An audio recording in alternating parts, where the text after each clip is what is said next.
This morning, hundreds of millions of children around the world got up, went to school, sat in their classrooms, and still didn't come closer to being able to read. They won't learn tomorrow or the day after that. Instead, they'll be confused, frustrated, and falling behind. For some, it'll be the end of their education. They'll drop out of school, struggle for the rest of their lives to survive and to support their families.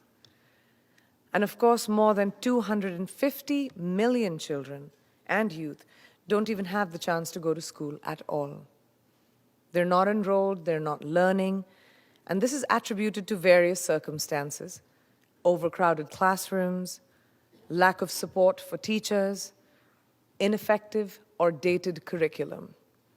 Basically, the way children are being taught is not working for them. The system is failing them. But looking at the leaders, the innovators, the world shapers in this room today, I'm hopeful that this will not be the end of their story. You are taking the pen to write a different ending that'll change the lives of children around the world, so that every child goes to school and every child learns. Now, we know this is an enormous challenge, but we also know that it's not an impossible one. We have the determination, the experience, the solutions to end this global learning crisis. We can unlock children's dreams, drawing on proven policy solutions and closing the education resource gap. In this room alone, we can see the branches of a global movement to ensure every child learns, including the most marginalized. Now, those branches are growing and extending every day as partners learn from each other, inspire each other, and with their evidence of what is working in different countries. I know that you are all driven to act by the children that you've seen and whose lives you have seen changing. And I am too. It's been my privilege to meet children from many, many countries in my role as UNICEF Goodwill Ambassador. These children have had very different experiences, whether that's poverty, conflict, or trauma. But they all shared a deep, deep common yearning for knowledge, to learn. Whether it's children that I've met escaping conflict from Syria, Myanmar, Eritrea, or Ukraine, or living in extreme poverty around the world, including my home country of India. This reminds me of a story. In Ethiopia, I visited a packed classroom in Bambasi Refugee Primary School.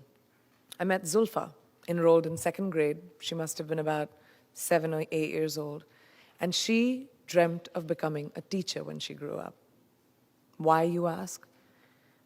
Because she wanted to help other children learn.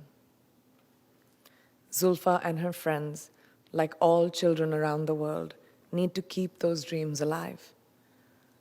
Learning inspires, it ignites dreams, it makes those dreams a reality. We owe every child this basic birthright, an equal chance to learn, to reach their full potential. We must ensure that every child can enter a classroom and leave a learner and a dreamer. Which brings me back to all of you in this room today. I know that you all feel the responsibility on your shoulders. We're looking at you, the governments, the multilateral and civil society partners, to seize the moment and make clear, tangible commitments to help end the learning crisis. I urge all governments to endorse the commitment to action on foundational learning as a collective pledge to help ensure we make progress urgently for every child.